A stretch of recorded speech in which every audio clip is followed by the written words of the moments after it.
Apple won $17 billion, and they use that for other reasons, I guess, or to run the European Union. So I'm not knocking it. They're doing what they should be doing, perhaps, for the European Union, but it does create ill will. And as you know, we're going to be doing reciprocal tariffs. So whatever they charge us, we're charging them. Nobody can complain about that. Whatever it is, it doesn't even matter what it is. If they charge us 25 or 20% or 10% or 2% or 200%, then that's what we're charging them. And so I don't know why people get upset about that, because there's nothing more fair than that. And we had a problem with Ontario, and they dropped that when I let them know what we were going to be doing. They dropped it immediately, so I'm glad, because electricity, you shouldn't be playing with electricity. It affects people's lives. Actually their life. I mean, it can affect, depending on weather, it can affect their life, so we can't do that. And it doesn't make sense that our country allows electricity to be made in another country and sold into us. Who did that deal for the United States? Okay, I looked at that long ago, and I said that's not something that's very smart. So we've had a lot of bad trade policies, and yet we're doing very well right now. But we're doing well because I won the election. If I didn't win the election, you would have had a very bad period. I think a lot of the stock market going down was because of a really bad 4 years that we had. When you look at inflation and all of the other problems wars and inflation and so many other problems. But we're going to have very good years. We had, I don't know if you saw a little thing like the cost of eggs, little to you, but big to people out there, down almost 30% in the last few days. We got it down. We did a lot of things. We have a great Secretary of Agriculture, and we did a lot of things that got the cost of eggs down very substantially. And so many other things. A very big thing that I'm very happy with is oil is down to $65 a barrel. And that's faster than I would have anticipated. We put on the gas, we stepped in the gas in order to get oil, and what's happening. So we're getting that down. And when energy comes down, prices are going to be coming down with it.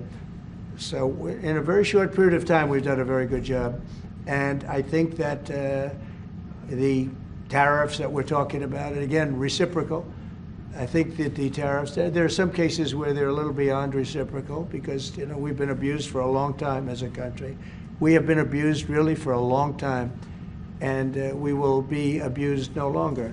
Okay. Are you going to retaliate to the EU retaliation? Education, sir, would you describe for us, is this meeting your vision by cutting about half the workforce? And what responsibility do you feel to the civil servants who have now lost their jobs? Many of them worked at the Department of Education during their first term. Sure, I do. I feel very badly, and but many of them don't work at all.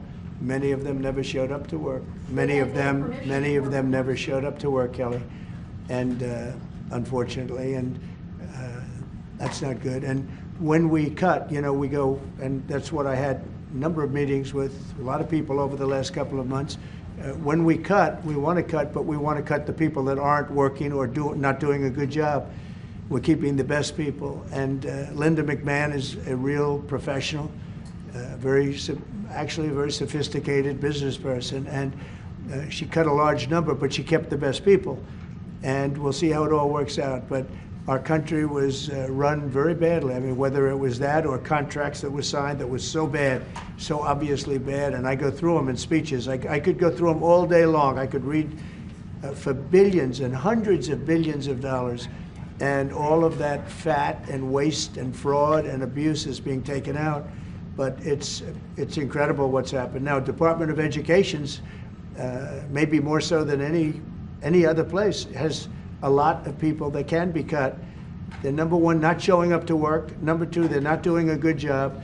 And if you take a look at our education process, and if you look at the charts, because they have numerous charts where they do the top 40, we're at number 37, 38, 39, and 40. And recently they hit, during Biden's last few days, they hit last. So they were number 40, and yet we're number 1 in cost per pupil. So it's pretty bad. But we have a dream, and you know what the dream is? We're going to move the Department of Education. We're going to move education into the states, so that the states, instead of bureaucrats working in Washington, so that the states can run education. And you have Norway, you have Denmark, you have Sweden, you have Finland, you have various countries that do very well. You also have China that does very well in education, which is a pretty big tribute to China, I must say. 1.4 billion, and they're in the top 10, and it's pretty amazing. So we can't blame size anymore. You know, normally you'd blame size. It's too big, how can you do it? But China does it. So we think when you move it back to Iowa and Indiana and all the states that run so well, there's so many, I could name 30, maybe almost 40.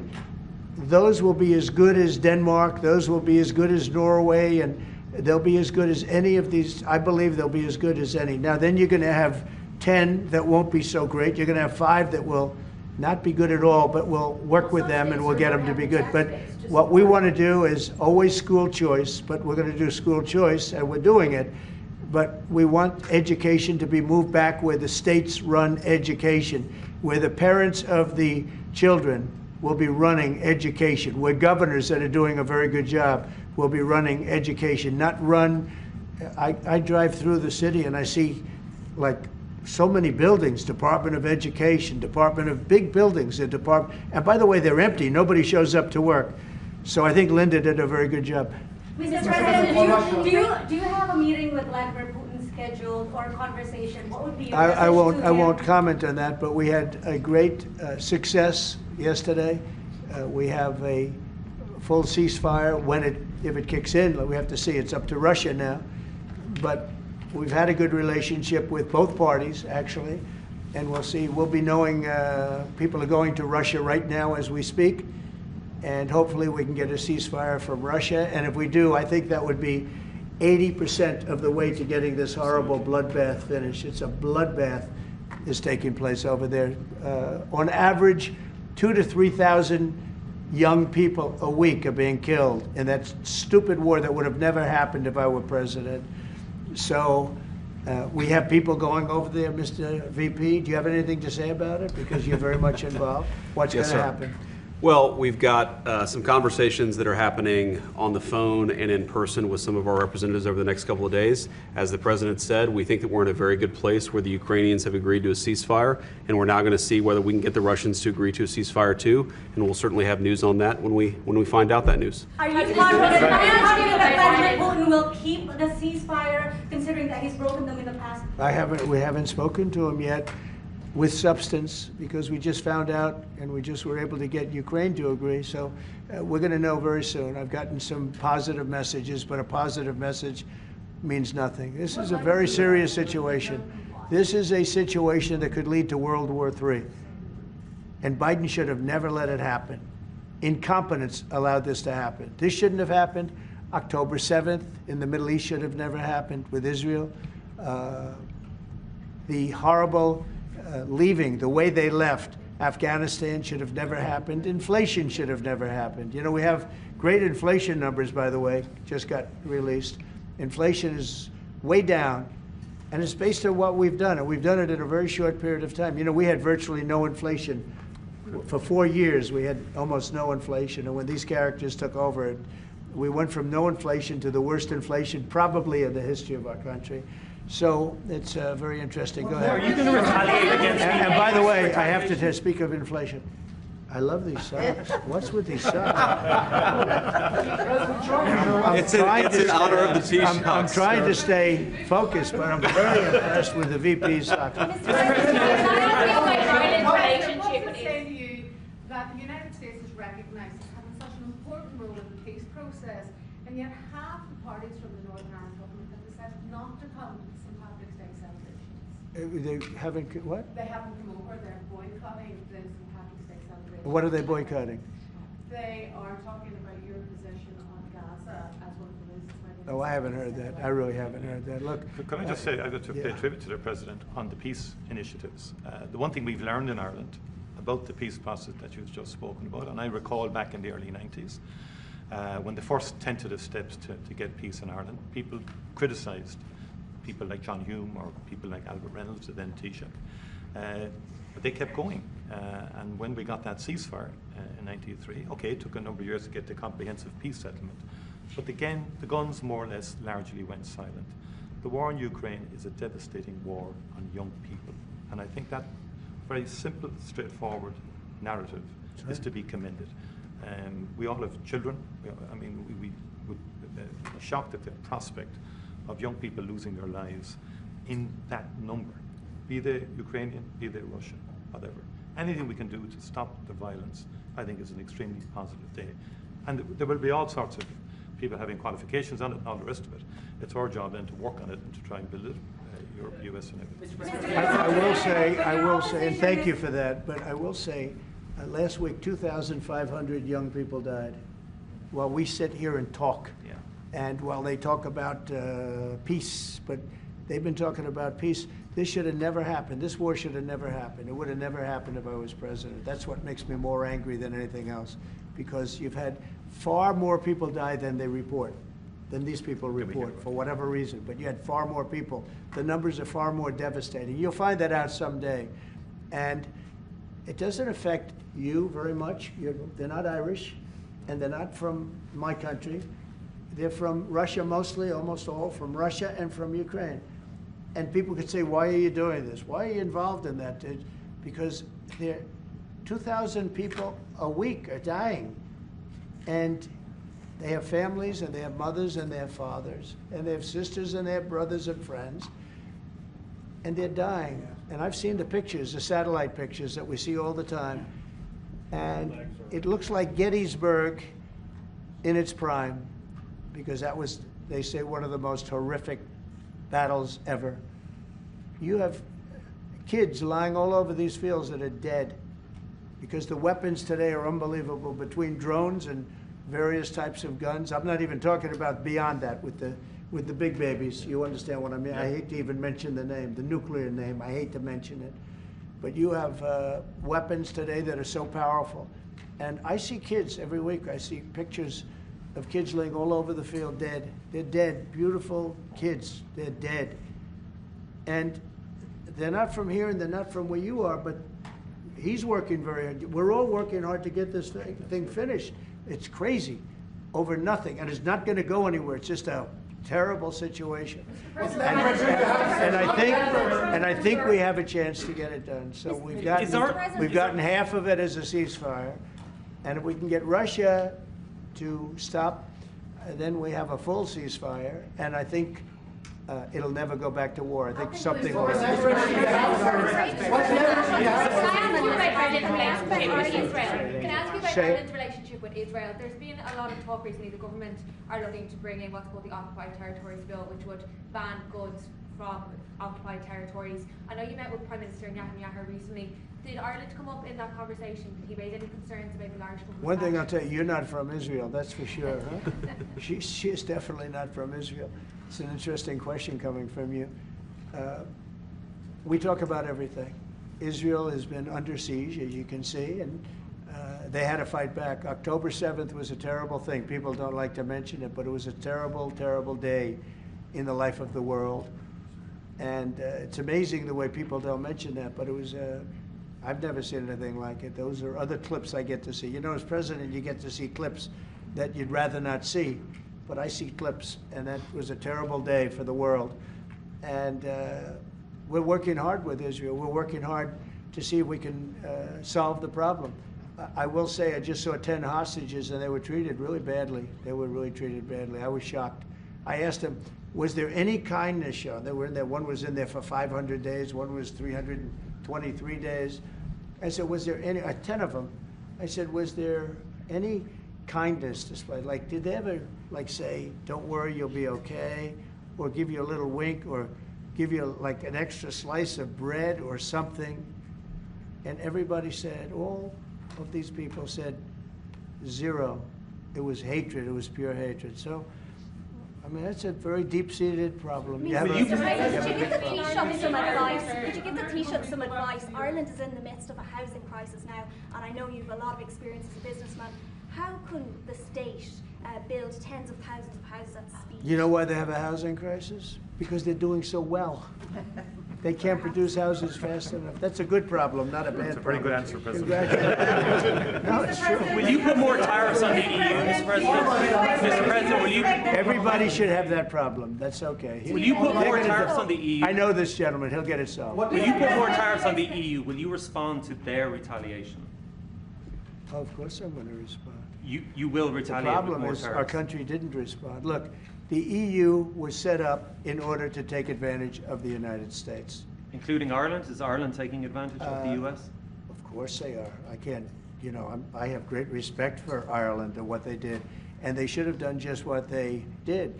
But the United States shouldn't have let it happen. We had stupid leaders. We had leaders that didn't have a clue. Or let's say they weren't business people, but they didn't have a clue what was happening. And all of a sudden, Ireland has, our pharmaceutical companies and other, this beautiful island of 5 million people has got the entire U.S. pharmaceutical industry in its grasp. And you mentioned housing and you mentioned other things. I mean, I have property in Ireland, as you know, and I love it. It does great. But I'd like to see the United States not have been so stupid for so many years, not just with Ireland, with everybody. I looked at trade deals. I was telling the group yesterday, I looked at trade deals in term one. It's one of the reasons I decided I had to do this, because somebody had to straighten it out, and I didn't see anybody that was going to. I looked at trade deals that were so bad, I'd actually say, how is it possible that this could have happened? Who would have been so stupid to let these deals happen? For instance, when the pharmaceutical companies started to go to Ireland, I would have said, that's okay if you want to go to Ireland. I think it's great. But if you want to sell anything into the United States, I'm going to put a 200% tariff on you. So you're never going to be able to sell anything into the United States. You know what they would have done? They would have stayed here. So do Are you want planning to lower corporate taxes to match? He's so lucky that I wasn't. Are you planning to, He's so sir, lucky. are you planning to lower corporate taxes to match Ireland? Are you Look, planning to lower corporate taxes to match Ireland? to Well, we ensure are that planning to lower taxes, yeah, if the Democrats behave, but the Democrats have no clue. You saw that the other night during the speech. 2 young women were slaughtered by illegal aliens. 1 young man has very serious cancer and many other problems. We look at the people up there, they all had difficulty, very serious difficulty. But when we're talking about 2 young girls, beautiful young girls, Lake and Riley, you know the whole story. That evening was a disaster for the Democrats, in my opinion. And I would mention, and I'd see 2 mothers that were inconsolable as they stood, crying. Their daughters have been absolutely just destroyed, killed, viciously killed.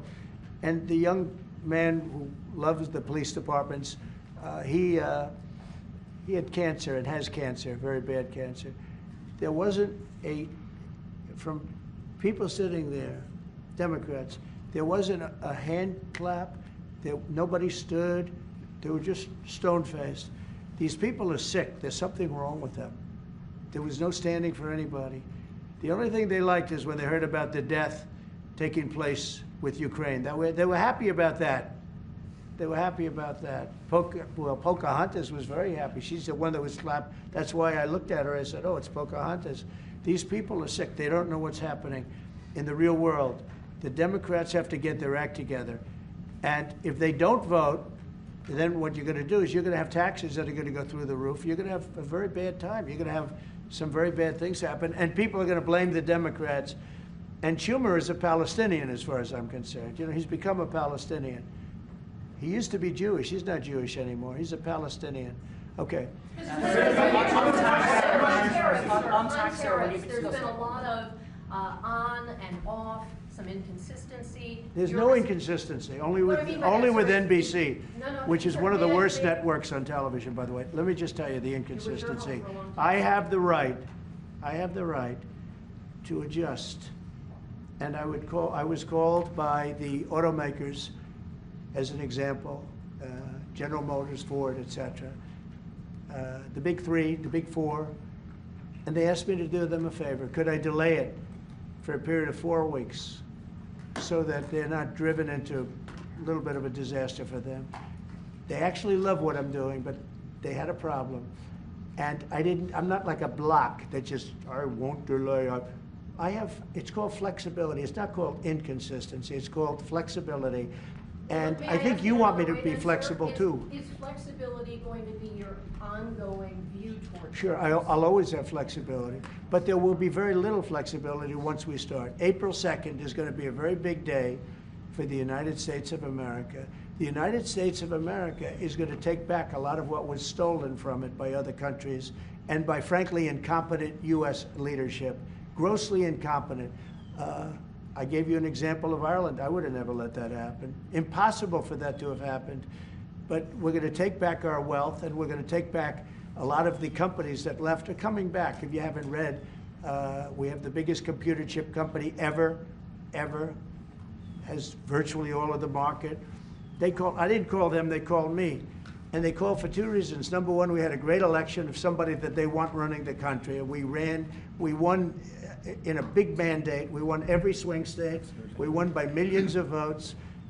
We won by 2,750 districts to 500. Think of that, 2,750 districts to 500. That's why the map, when you looked at it, was entirely red, meaning Republican. Not meaning communist. Meaning so anyway, look, this country needed somebody to defend it. It's this big, beautiful place that was being ripped off by illegal immigrants coming in from prisons, coming in from mental institutions, gang members, gang leaders, drug dealers, pouring into our country with the open borders. I am so angry at the last 4 years at what they've done to our country, what they've done to this country between inflation, but maybe the most that bothers me is that they would allow millions of people to come into our country that are stone cold murderers, killers, drug dealers, the worst gang members, the worst people allowed into our country. And we're now getting them out. We're going to get them out. We're getting them out. I want to thank Tom Homan, by the way. He's doing a great job. And I want to thank Kristi Noem, who's doing a fantastic job. This is a job that's so unnecessary. This should have never happened. This should have never happened. So we're bringing back our country in many ways, not only financially, and financially we'll be stronger than ever before. I think the markets are going to soar when they see what's happening. I'll tell you what, I'm called every day by numerous big companies. I spoke at the Business Roundtable yesterday. They had the largest attendance they've ever had. And these are only the CEOs and chairmen, but mostly the people that run, the boss, the people that run the top 150 companies. 150 people showed up. Every single company showed up. First time it ever happened. It's been around a long time. The biggest business leaders. We had a great discussion, went really well. And I want to tell you, there's tremendous optimism out there about our country in terms of regulations being cut, in terms of taxes being cut. And it would be great if the Democrats would do what's right. It would be great if the Democrats would do what's right for our country for a change, because they really are. They've lost their way. They've lost their way. They think that people pouring into our country from prisons, jails, murders. We have 11,088 murderers that were allowed into, people that murdered people, half of which murdered more than one person in our country. We're getting them the hell out. But who would allow this to happen? Who would allow men to play in women's sports? And they're still fighting it. It's got to be a 95% issue. But they're on television this morning. I see this person, a Democrat, say, we should have the right. No. Men should not be, they're hurting women. They're hurting women very badly. They're hurting women. And they should not, and they're also demeaning women. But who would want these things? And everything's transgender. Everybody transgender. That's all you hear about. Now, that's why we won the election in record numbers. But very importantly, now it is what it is. The Democrats should get with us and come up with good tax policy so that Ireland and other countries can't take our businesses away from us. And he understands exactly. You guys did the right thing. I'm not upset with you. I think I respect what you've done. You've done a great job. President. But our people did a very bad job. How advanced are your plans to try and bring some of those companies back to America? Will you be briefing? Well, I'd love to have him back. I mean, I'd love to have him back, but he'll be fighting me on it. I mean, what I would say, President, if I could, 1 second, just make the point. It's a two-way street too, and we are investing a lot more in America now. And people may not realise, but Ryanair, one of our biggest airlines, for example, I'll trade. AirCap, I'll trade. they buy more. The two of them together buy more Boeing airplanes than anybody else outside of America. That's a little-known fact. It doesn't turn up in the statistics, but Ryanair and AirCap, big aircraft leasing company, Irish company, have done great work with Boeing and huge investments over the last couple of years, you know. So, and there's a lot of Irish companies here now, about 700 odd Irish companies based in America. Glanbia, you know, Smurfit, Waterrock, I was saying to you this morning, Vice President, a lot of them creating thousands of jobs in America. And it's only fair. I mean, that's correct. That's right. That's the way it should happen. And I think it's a very good relationship we have. It's a historic one. It's happened over time. We've added value to American companies. We've increased our value. They've got access to the European market, and they did all of that. I understand where you're coming from fully. But I think it's a relationship that we can develop and that will endure into the future, and will change, it will adapt, and you're evolving and you're doing things. And they've done a very good job. Now, I just will say this. But with all that we've said, we can talk about Ryanair. There's a massive deficit. I don't mean by a little bit. I mean, there's a massive deficit that we have with Ireland and with other countries too. And we want to sort of even that out as nicely as we can, and we'll work together. We're going to work together great, but the deficit is massive. Will you hear this one? You said earlier that it was now up to Russia in terms of the ceasefire. Yeah. Is there anything you can do in terms of pressuring Russia, or in terms of sanctions, or what can you do? We can, but I hope it's not going to be necessary. Sure, we can pressure. We can do that with Russia. Remember this, Russia took Georgia from Bush, right? They took Crimea from a man named Obama, Barack Hussein Obama, right?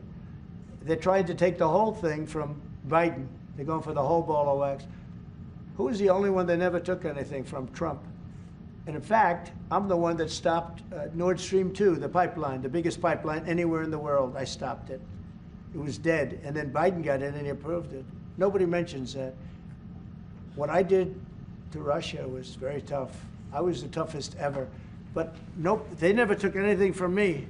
They took them from Obama and Bush, and they took it from Sleepy Joe Biden. With Biden, they wanted to take the whole country, but I think I've stopped that, but we'll see. But yeah, there are things you could do that wouldn't be pleasant in a financial sense. I can do things financially that would be very bad for Russia. I don't want to do that because I want to get peace. I want to see peace, and we'll see. But in a financial sense, yeah, we could do things very bad for Russia. It would be devastating for Russia, but I don't want to do that because I want to see peace. And we're getting close to maybe getting something done. We've got Ukraine done, and as you know, I've always said that Ukraine might have been the more difficult party. You were here a week ago when some interesting things happened. I had somebody that didn't seem to want peace. Now he's agreed to peace. So we'll see what happens. Brian? Yes, thanks. Thank you. First, we'll congratulate you on your lower inflation core rates. Thank you. Gas prices going down, airline prices going down. This is for the Irish gentleman here, if I can see it real quickly. Welcome to the United States. You look great. Thank you. Nice to meet you. Now you feel good. He knows.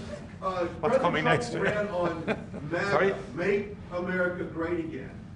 If you could run on MEGA, Make Ireland Great Again, what would your #1 issue be for people in Ireland right now to make your country stronger? And I've got a 2-part question to that as well. Yeah. The #1 issue in Ireland is housing, to be honest, and I think it was correctly pointed out. We've got to build more houses.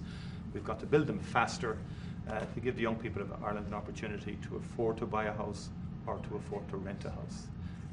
We have a lot of other good things happening. That's my #1 priority. Wonderful. Are you trying to and my service second the part question to this, Ireland is known for very happy, fun-loving people, great attitude, many in this room right now that I've met. Why in the world would you let Rosie O'Donnell move to Ireland? I think she's going to lower your happiness level. That's true. Thank you. I like that question. Mr. Do you know you have Rosie President, O'Donnell? Do you know who she is? Do you know who she is? Yeah. You're better off not. You're better off not knowing. Prime Minister, are you expecting to inform the President your views on Gaza, considering that you have diametrically opposed positions on the state of Palestine? Your country is one of 3 in Europe that recognizes the state of Palestine. Are you expecting to discuss this with the President? Are you expecting to inform him? I don't have to inform the President. He's very well clued into the whole situation. We shared the President's, again, unrelenting focus on peace. And he's envoying, the President himself, as soon as he came into office, went to get a ceasefire. We've been calling for a ceasefire for a long time. We want to consolidate the peace. That is our fundamental aim. We want the hostages out. I've been saying it from day one. It's a horrific thing to do to take someone as a hostage. And I went to Kibbutz Be'eri after October the 7th in solidarity with Israel, and that gets forgotten. And I went a week or 2 afterwards. I saw the kibbutz. It was a shocking thing to see, even though it was a week or 2 after the horror. It was a village. You could see life going on prior to the attack. It was something that will not leave me. And I've been interested in the Middle East for a long, long time. It's complex, and it's all of that. But we do desperately need the hostages out, all of them. It's been far too long. Let me finish. And then we need a ceasefire. We need to consolidate that. We need a surge of humanitarian aid into Gaza. Because again, there's too many children and too many people starving and so on. Just too many. And it's that humanitarian impulse is what motivates the Irish in respect of its views. And I've always been of the view, it's been our view that a 2-state solution would be ideal. It's become much more challenging and difficult as time has moved on. But that has always been our position. But it's genuinely to have people, because we've gone through this. We discussed this prior to you coming in. We've been through some of this. People hating each other, terrible acts of violence carried out on each other. We came through it. It's our earnest hope that Arab and Jewish people can live side by side. And I've met with people, parents of children who were killed on both sides, called Parent Circle in Israel, and they work to try and bring people together. It's difficult work. What about the President's plans to expel Palestinians out of Gaza? Are you discussing that with him and giving him your... Nobody's expelling any Palestinians. I don't know. Who are you with? I'm with Voice of America, sir. Oh, no wonder. Okay, Voice of Taoiseach, how he feels about the President just saying that he would like to take back U.S. companies, pharma companies based in Ireland. Well, I think the pharmaceutical companies in Ireland are doing very well, as the President has outlined. Again, I think it's about that two-way partnership. I understand fully where the President is coming from. I think there's actually room. Now, we can discuss all this. I think there's room for those companies to grow in America, and many of them, by the way, have already announced fairly significant manufacturing investments now. It's true, just recently. Like people like Eli Lilly, for example, who have been a long-standing presence in Ireland since the 1970s.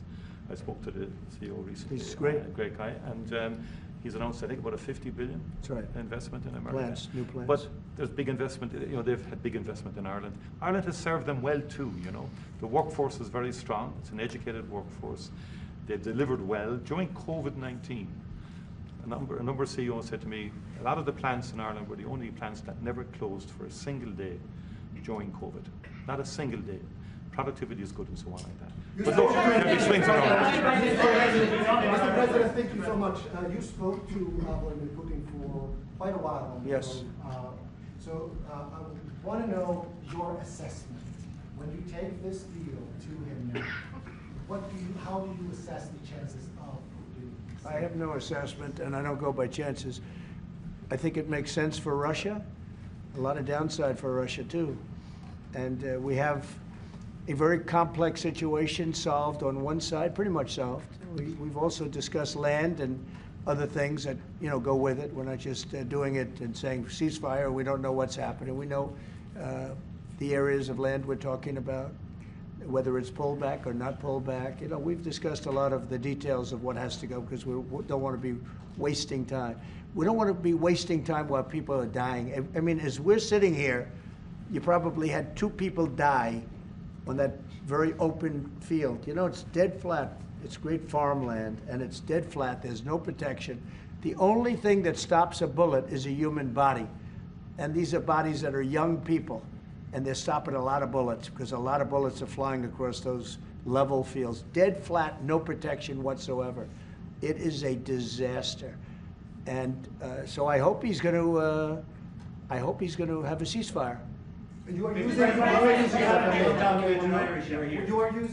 the American leverage to get a lot of political issues. Well, I don't want to get into that, but if I had to, I'm the only one that's dealt with them successfully. Everyone else, I went through it. Bush didn't deal with them successfully, dealt with them terribly, got ripped off.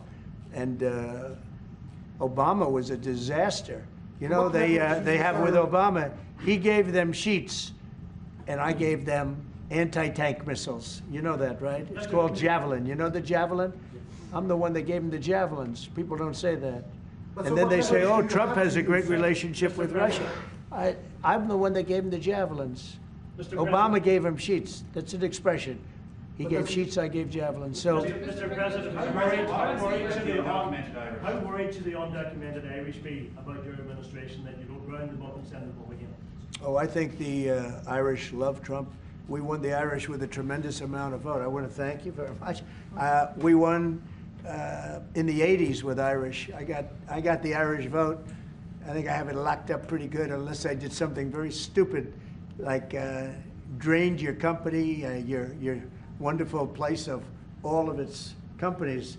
If I drained Ireland of all of the companies, maybe I'd lose the Irish vote. I don't know. But right now, no. I love it. I've been there many times, as you know, yes. And we don't want to do anything to hurt Ireland. We want to, but we do want fairness, and he understands that. No, that's enough, Kelly. Thank you.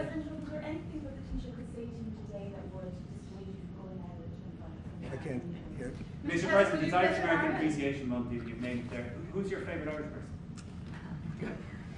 Oh, there's so many. Are you kidding me? Well, I do happen to like your fighter. He's got the best tattoos I've ever seen. I don't know if I'm a big, but that. Conor McGregor. Boy, you have. Well, Conor's great, right? You know, talking about Conor, but you have a lot of great Irish fighters, actually. Great fighters. I don't know what that is, but Ireland's always had a lot of good fighters. You know why? Because they're tough people. They're smart people and they're passionate people. And they really have been, over the years, so many. I think your father was a great fighter, right? He was, you did. Wow, Right. And yet, look at you, you're so smooth and so... He was a very good defensive boxer. He could duck and he could weave. He was a really good... He was a good boxer, yeah. Right, He fought for Ireland, boxed for Ireland. And yeah. That means you genetically, I'm not going to mess around. Okay, let's a couple of more from somebody that didn't ask a question. Yeah, please go ahead. Mr. President, should Apple go back to the U.S. from Ireland? Who? Apple. Oh, Apple's been treated very badly. Look, Apple had tremendously bad luck. I thought they had a very good lawsuit, but they lost. We fought with them. $16 billion. $16 billion, and they're after a lot of our American companies. See, that's what's unfair. It's a European Union. I'm not blaming you. I'm blaming the European Union.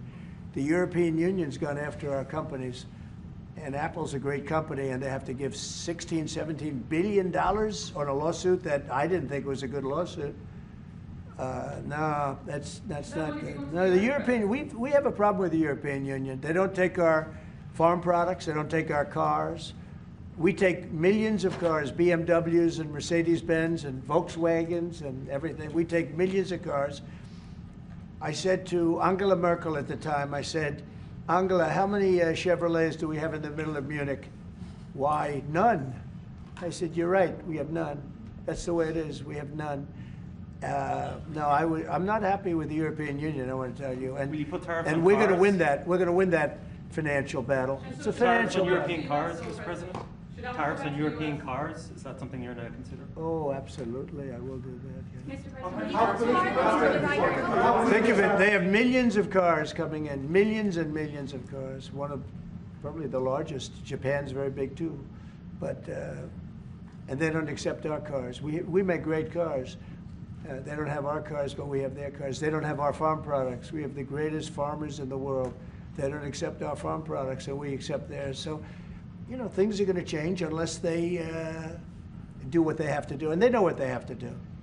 this is not going to be a tough battle. In my opinion, not going to be tough. Just like when Ontario charged us, everybody said, oh, they just charged. I said, this will be won in 1 hour. And they announced what we were going to do, and they withdrew their little threat. And what they don't say in Canada is that 270%, have you ever heard that? We have tariffs on dairy products from Canada of 270%, going up to 400%. You never hear that. Canada's absolutely one of the worst. And we, when I say worst in terms of charging tariffs. Their dairy products, they charge our farmers 240, 250, 270, and 400%, okay? Think of that for dairy product. And we charge them like peanuts. You know why? Because we've been improperly run for so many years. I had that all settled in my first term. But then, of course, Biden, you know, he let everything go to hell. One of the things we did is we took from China hundreds of billions of dollars, and I have great respect for President Xi. But he understood that. He understood it was a one-way street, and you can't have a one-way street. Okay? One more question. Can you say which countries you might target in your next travel ban? Say it. Can you say which countries you might target in your next travel ban? Wouldn't that be a stupid thing for me to say? He said, which countries am I going to target for the next travel ban? As part of the, Can you believe somebody would ask that question? As part of the... Well, we're going to talk. We're going to be talking really to the European Union. You know, I will tell you this one little, we'll end it with this.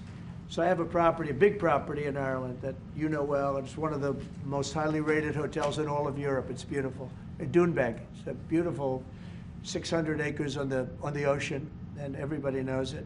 And we have a beautiful hotel.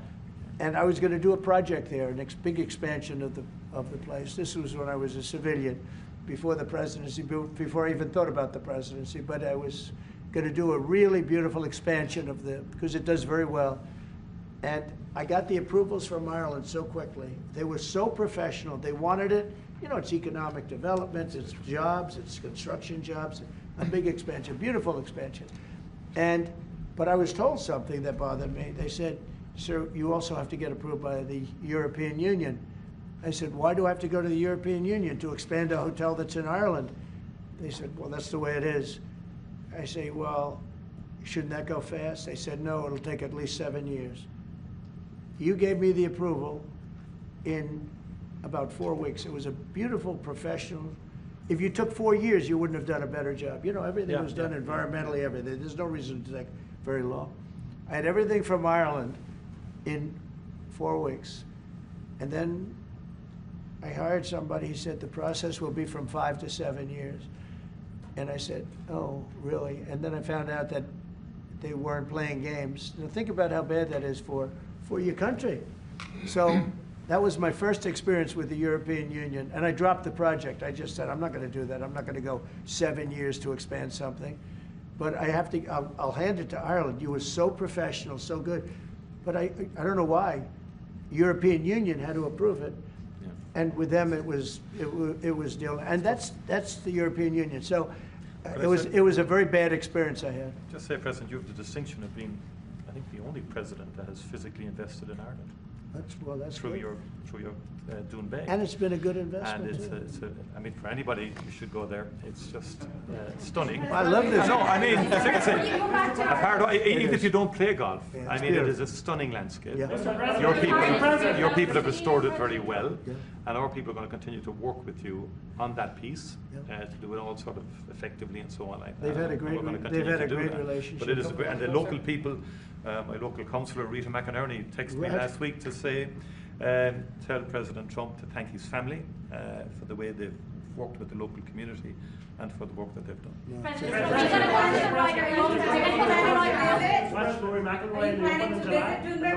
I love Rory. I think Rory's great. He's a great golfer. He just won 2 weeks ago. He's a great guy. I played golf with him 3 weeks ago.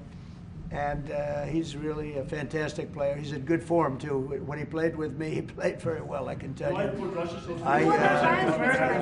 No, Rory certainly is one of the favorites. He's always going to be one of them. He's a very talented guy. He's a very good person, too. Are you planning to visit Dubai, Mr. President? I will. I'll get there sometime. I hope soon. In fact, if we meet, we'll meet at Doonbeck. Okay, I would love it. But I hope to be able to get there. Mr. President, does America have a future in NATO? What's that? Does America have a future in NATO? Well, NATO has to treat us fairly. If they pay their bills and if they do what they're supposed to do. When I first got involved with NATO, as you know, they weren't paying their bills. There were 28 countries, and most of them weren't paying.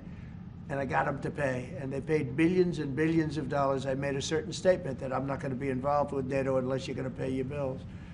And I was asked a question, if we don't pay, are you going to help us? I said, no, if you don't pay, you're saying you're delinquent.